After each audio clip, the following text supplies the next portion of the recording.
Hulaanan naman ni Senadora Leila de Lima na matibay ang mga ebidensya ni Justice Secretary Vitaliano Aguirre laban sa kanya. Ayon sa Senadora, gaya raw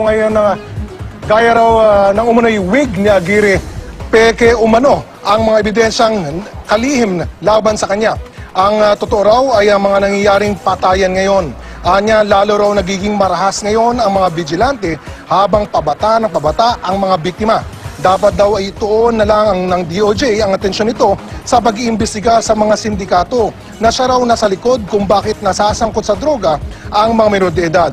Bukod dito, iginiit de Lima na peke rin ang mga umunoy bank account na iniuugnay sa kanya dahil sa drug money.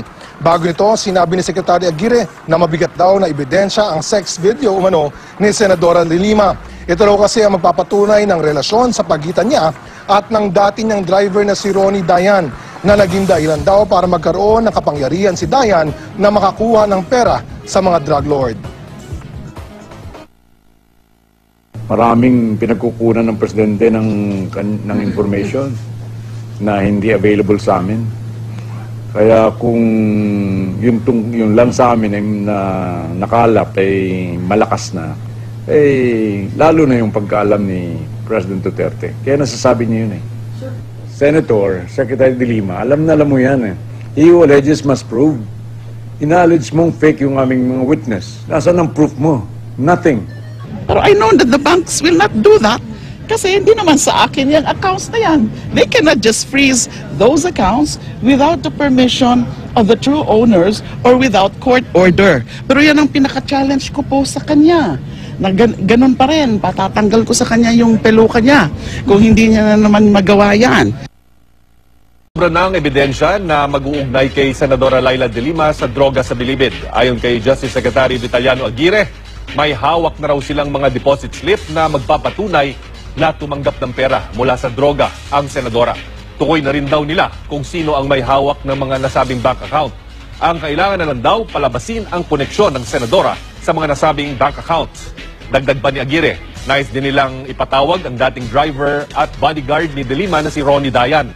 Pero dahil hindi ito mahanap ngayon, pwedeng ilagay sa lookout bulletin si Dayan dahil wala pang nakasampang kaso laban sa kanya. Una nang iginiit ni de Lima na walang magkikitang mag-uugnay sa kanya sa droga dahil wala itong katotohanan. Yung tungkol sa mga testimonial evidence, sobra-sobra na So, ang kinakailangan ko ay yung to build up the documentary evidence against her.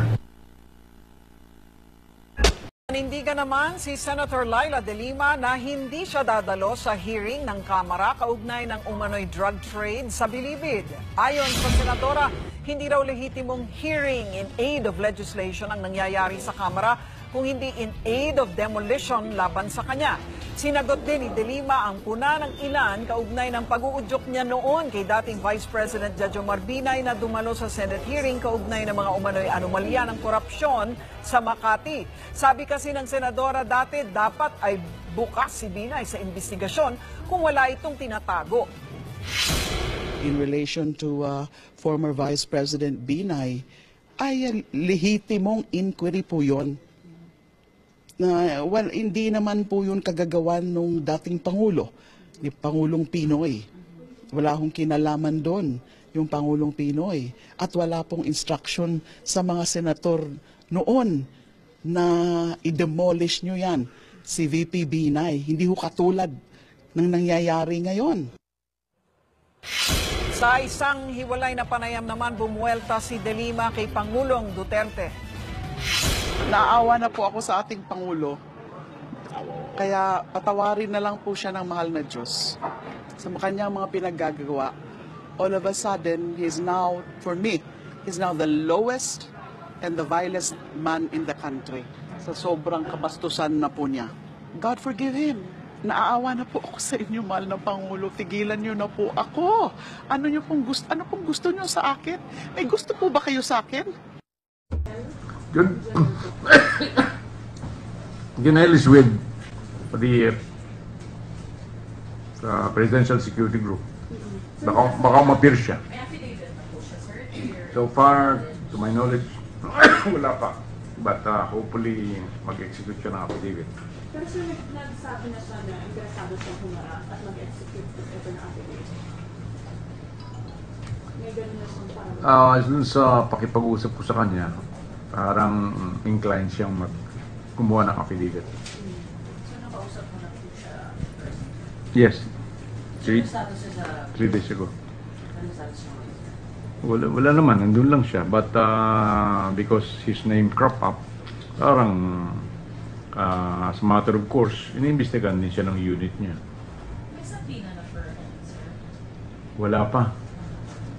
Kasi ang next hearing would be on October 5. So siguro we'll recommend the persons to be subpoenaed bago ako umalis kasama ni Presidente papuntang Vietnam. Sir, nakwento nila sa'yo kung ano yung nalalaman niya tungkol sa drug incident.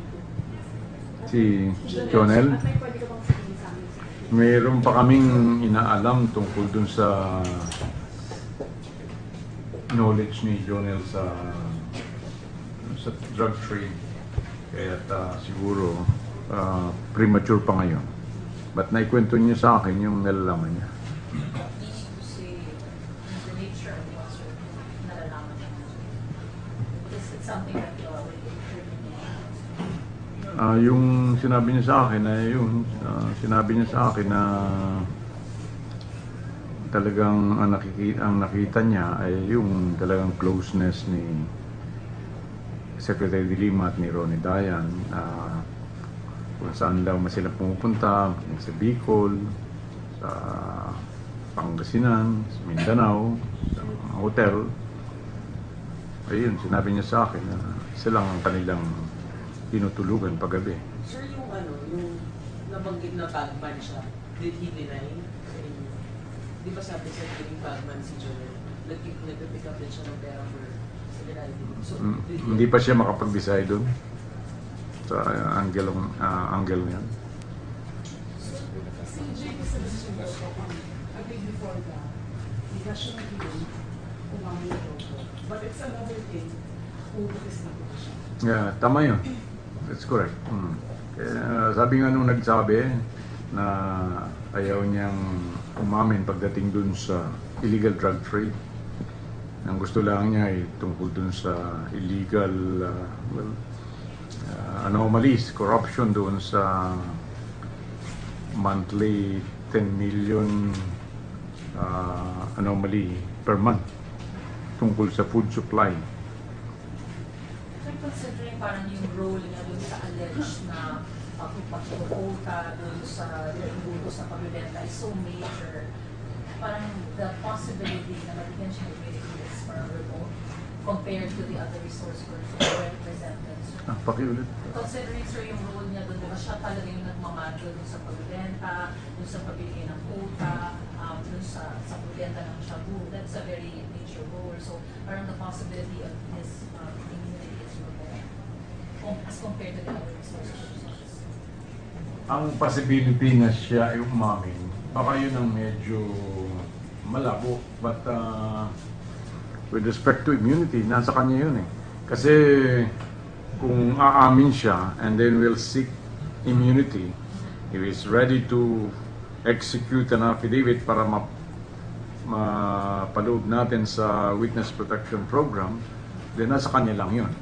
Pag ginawa niya yun, we will consider it. So you're not closing your door to that? No, definitely not.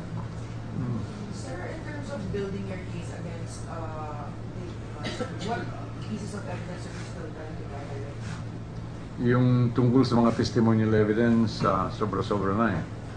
So, ang kinakailangan ko ay yung to build up the documentary evidence against her.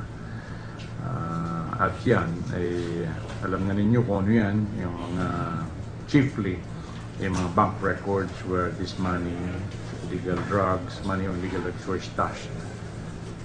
Sir, were you able to locate where forward yung confederate ng IDs? Kasi apparently, mukhang siya po yung mag-coconut dun sa a person higher than Senator.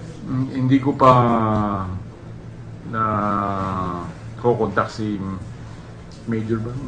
General Bukayo. General Bukayo. Nakausap ko na siya. He is one of my resource persons. Bago umpisa ng pag-investigate sa Bucor eh. Wala naman yan sinabi sa akin at that time except for the fact na napilitan siyang mag-resign from Bucor because of the threats on his life. Walang feelers. Meron. May feeler siya sa'yo, sir. Ngayon, for this role. Yes.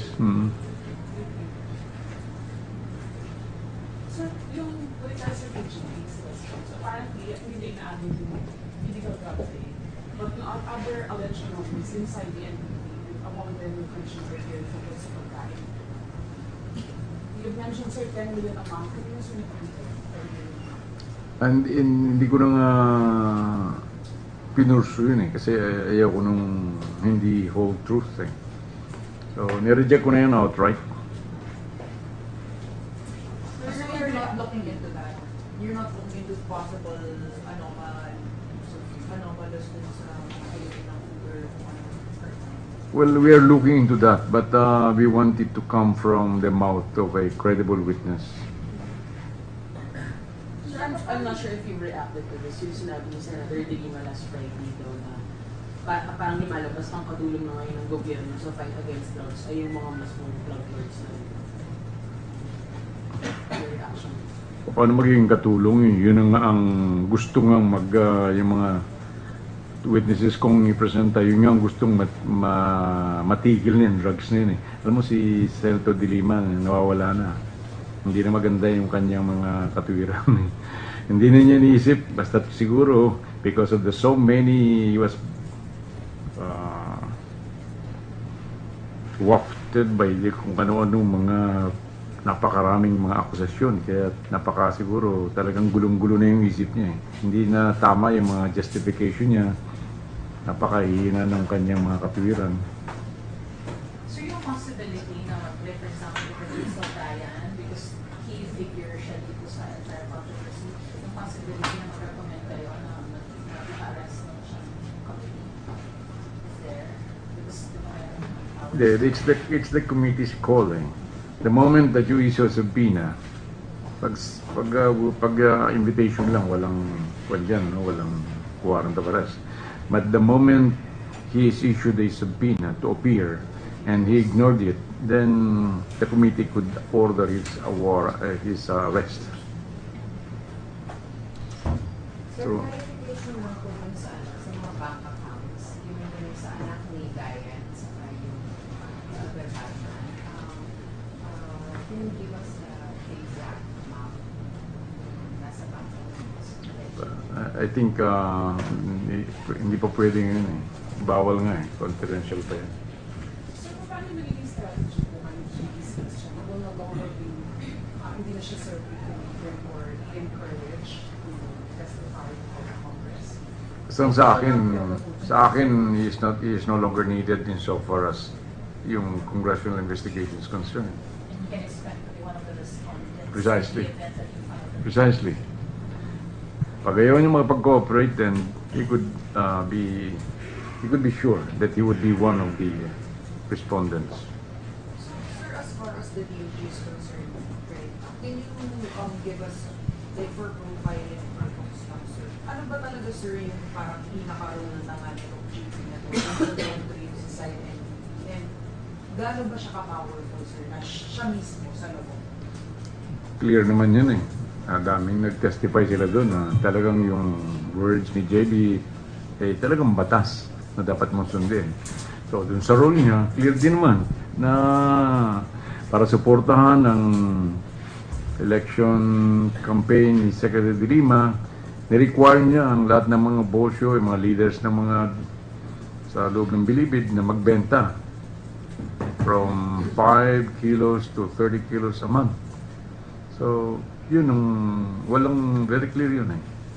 Kasi the most power, siya ba yung parang kasi may mga iba-ibang gang leaders yun, diba, sir? Is he the most powerful there?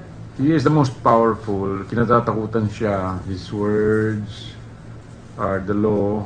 Kasi nga, because of perceived, hindi lang perceived, because of his closeness to Secretary De Lima. Malakas. Alam naman natin pag sinabing malakas ka diyan kay De Lima. So yun. Ganun. Alam naman natin na kahit outside, pag sinabi kang malakas yan kay secretary, ganoon, malakas yan kay presidente. So alam natin kung bakit ganun sinasabihan. Malakas. Kaya nare-reflect o nagra-radiate yung power ng tao na parang handler niya dun sa kanya. Secretary, meron po bang binigay tayo ultimatum sa NBI para tapusin itong investigasyon? Hindi ultimatum. As a matter of fact, ngayon ko pa lang ibibigay itong case na ito. Masyadong maraming lead na dapat i-pursue. Talagang dapat ito yung magagaling ng mga investigador. Yung nangyari itong mga nakaraan, yun ay produkto ng katulad kong amateur sleuth. Sa sleuthing ko lang yan pero hindi ko na kaya. Pero alam ko kung saan pupunta, alam ko ang gagawin ko. Kaya lang, we have no people here in the Department of Justice na makakagawa nun. Dapat talagang yung mga veteran investigators